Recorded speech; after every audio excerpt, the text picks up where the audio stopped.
Welcome back to Just Keep Parenting, everybody. Thank you for taking some time, a few minutes to join us today, learning and reminding ourselves a little bit more about children, how we can speak their language, how we can be better advocates for them, and how we can be better adults, right, in their lives, helping them to be eventually better adults, right? So last week we talked a little bit about the children who resist structure, right, who resist choices. And we talked about it from a developmental perspective, right? How can we help them as they resist that structure from a developmental perspective? But today we're going to talk about the same thing, except today we're going to talk about the learned opposition, right? So if you're following along in the book, it's pages 114 through 16, this book. Easy to love, difficult to discipline. And so, like I said, last week it was because of developmental opposition, whereas this week it's going to be about learned opposition, right? And so these type of children have learned that this is an effective way to get their needs met, right? We've probably all seen children, we've heard children, we have children, right? We've been those children, right? But they learn this in 3 ways, right? So they learn it through permissive parenting. So through permissive adulting as we're around children, right? They also learn it from parenting who fail to meet the child's needs. And then the third thing is just from family troubles, right? So if they've come from a traumatic family setting, then that could lead to learned opposition, right? So as we talk about permissive parenting, right, I'm hoping that we're all familiar with that, right, in the world of parenting, right? Permissive parenting is just as it sounds, right? And I have parents who will say to me, I'm totally going to be permissive parenting. I do not feel good today. I'm staying home from work. And so I'm just going to let them eat all the cereal and watch all the TV that they want, right? But you're calling it out. You know that you're being permissive, right? But when you're being permissive on a daily basis, that can be damaging to children, right? And this is just one of those outcomes, right? So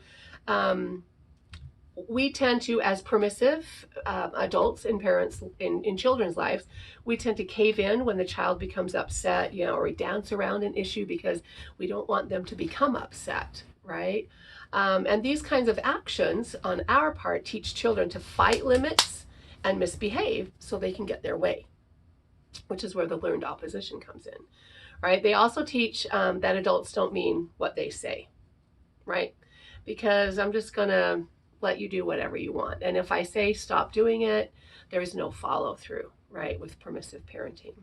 So, and the sad thing to me about this is really when that adult expresses love to the child, right, they may not believe that either because of previous actions, right? So that's the permissive parenting. The next one is when the child's needs are not met, right?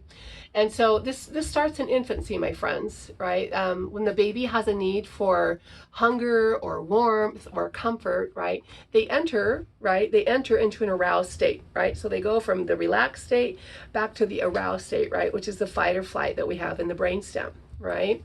So when adults meet that need, then the baby moves into a relaxed state. And we have all felt this, right? As adults, we are fight or flight.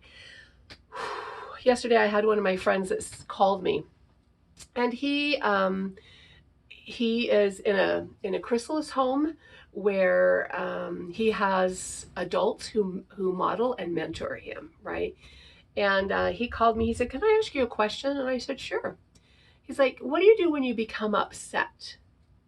And I said, "Well, I have 2 things that I do, right? Number 1, and if you've watched any of my previous videos, you know this about me, I use lotion to calm myself down, right? I have friends who, when I pull out the lotion, I carry it everywhere, right? I have it here at work. I have it in my purse.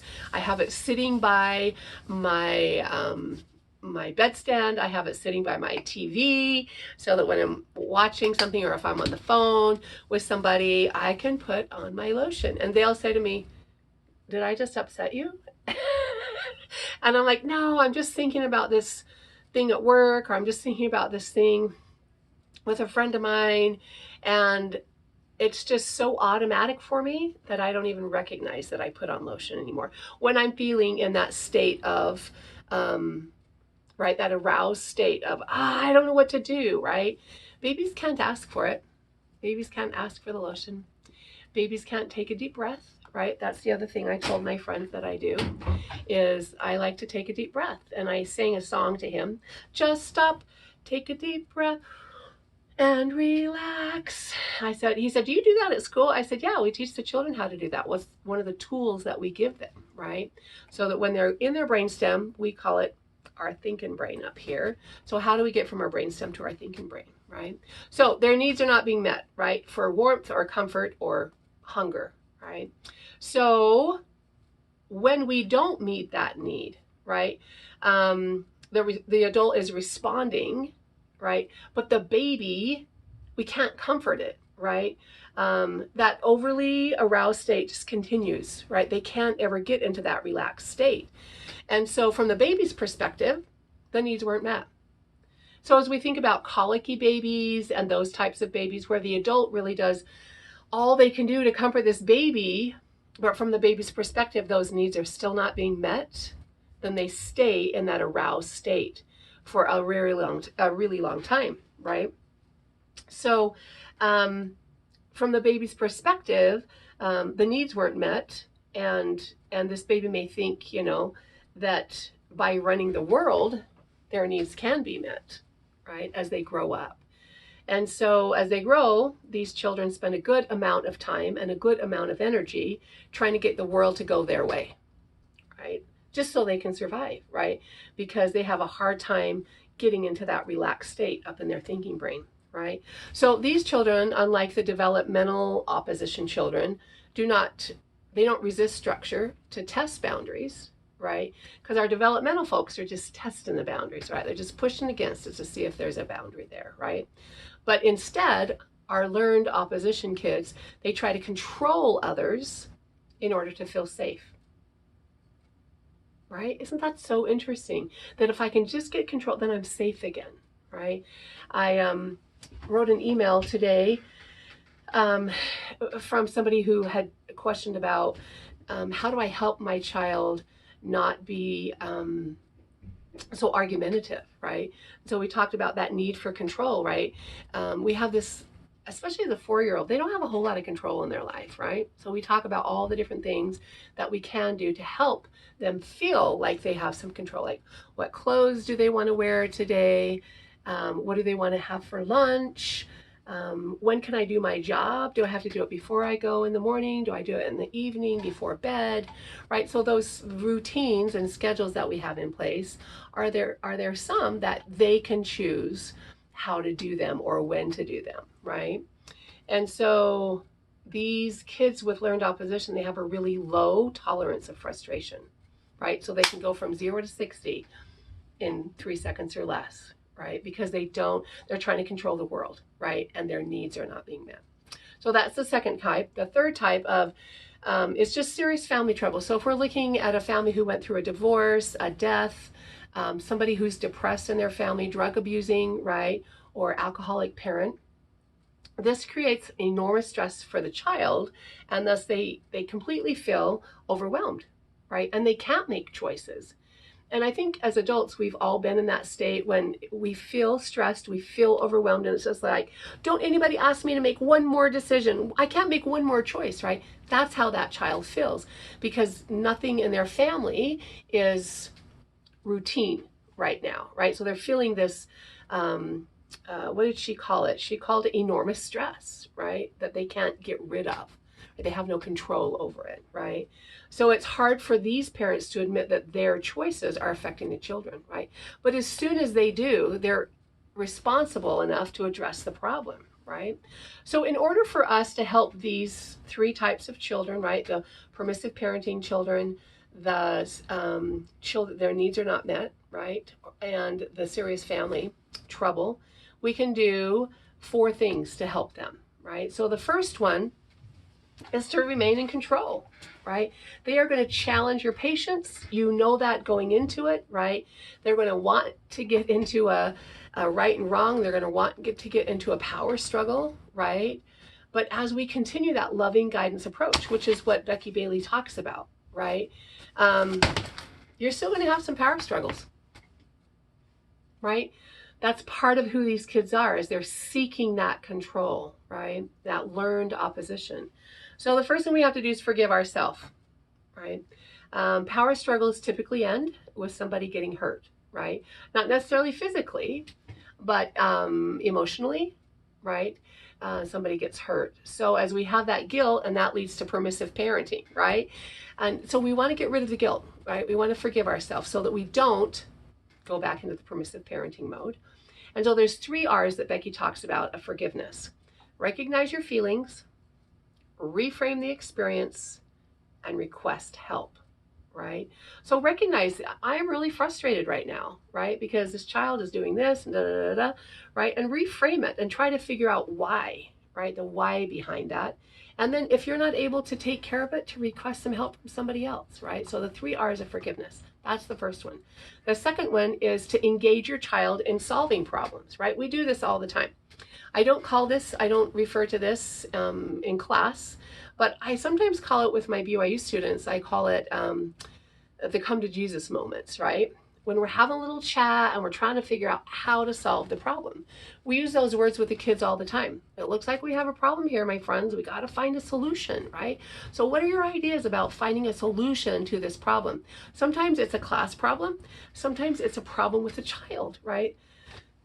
They're saying that they don't have any friends right now, you guys. So we got to help them solve this problem. What can we do, right? And I am just floored by the empathy that they have when we talk about things like this, right? So what would help them? What would help them be able to make friends? What would help them stop hitting? What would help them? The list is long, right? But engage your child in solving problems, right? The third thing is to help your child feel powerful, right? That's what they're usually doing, is they're getting to these power struggles because they have lost control. And so point out the many decisions that they regularly make, right? You did this, and you did this. I think we talked about this 2 weeks ago when we were trying to help the children learn how to make a decision, right? And that's what we do, is we talk about all those things that they did, right? This is what you've already done, dude. So I know you can do this.